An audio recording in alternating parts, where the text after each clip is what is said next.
But let's talk right now with one of those players from last night. And Coach mentioned Luke DelGaudio. Luke, welcome into the show. Hey, Mr. Mendola. How are you this morning? Good. How are you? Doing well. Well, let's talk about some of those plays that your team was able to do. And let me set the stage by saying at one point it's 12-7. Dallas throws that bomb just out of ship talk. You couldn't bring that one in. It could have been 19-7 at that point. I don't want to say the lights could have been off, but that would have been a tough task for you guys. Somehow you guys find another life, and you're a big part of that. So let's talk about how the game kind of turned around and getting open and being able to make a big play there for the Mountaineers.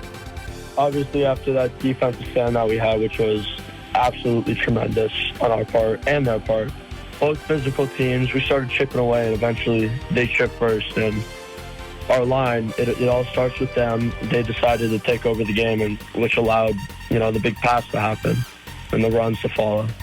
For you to kind of figure out how good you actually are, and I watched you a bunch between last year and this year, it just seems like week by week you're getting better. But you're not sure how good you are because you're going up against some lesser foes earlier in the season. Now we're playing some of the best foes, and you matched up pretty darn well against Valley View and against Berwick.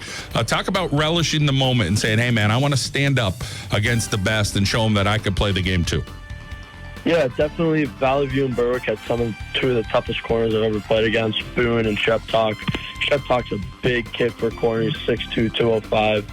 But, it's all about the heat of the moment and who can take over at that time in the game. Let's talk about, so you caught that ball over Shep Talk over on the Berwick sideline, but that post route was pretty darn good. And I'm watching that post route the last couple of weeks. I'm like, well, the receiver and the quarterback, you guys weren't connected, you and Michael and a couple other receivers and Michael.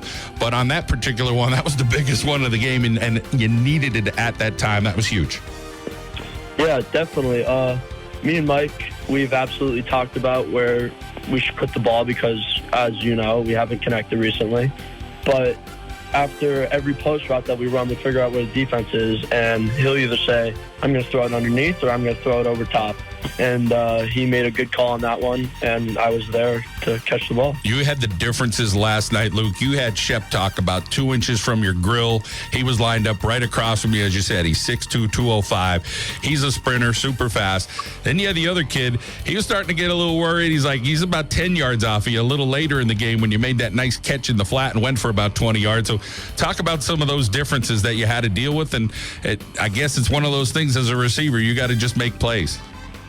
Yeah, you just got to feel the coverage. If they're man up on you, you got to be ready to be able to break away from it and figure out where you're going. But if they're, 10 yards off of you, you have a little more room to make a play. Fife has had to kind of step up and make some plays for you guys. You got Farrell, who could do a whole lot. You got Moransky, does a bunch of stuff. Talk about some of those other guys that you play with. We are purely a very talented team. Our quarterback, Michael Starbuck, he's a great quarterback. Ever since freshman year he started, you don't get much of that here. Jack Farrell, kid 6'5", one of the best, literally the best tight end in the conference. And I don't think he gets that much credit because recently we haven't been passing to him much, but he deserves all the credit in the world. You should put the film on him. He's an excellent blocker, and he does his job. He's not selfish at all. Love him. And Ben Fife and Matt Moransky are very quick on the perimeter and hard to catch. You mentioned blocking. You might be one of the best blocking wide receivers I've seen in quite some time. Talk about the pride you take in that, man. You're laying some people out. Yeah, well, it's all coach's weight room. We all fit into the whole process. And as you can tell, it's working off. It's paying off for every single one of us. We're talking with Luke DelGaudio here on the John Mendola Show. Dallas, a big win against Berwick last night.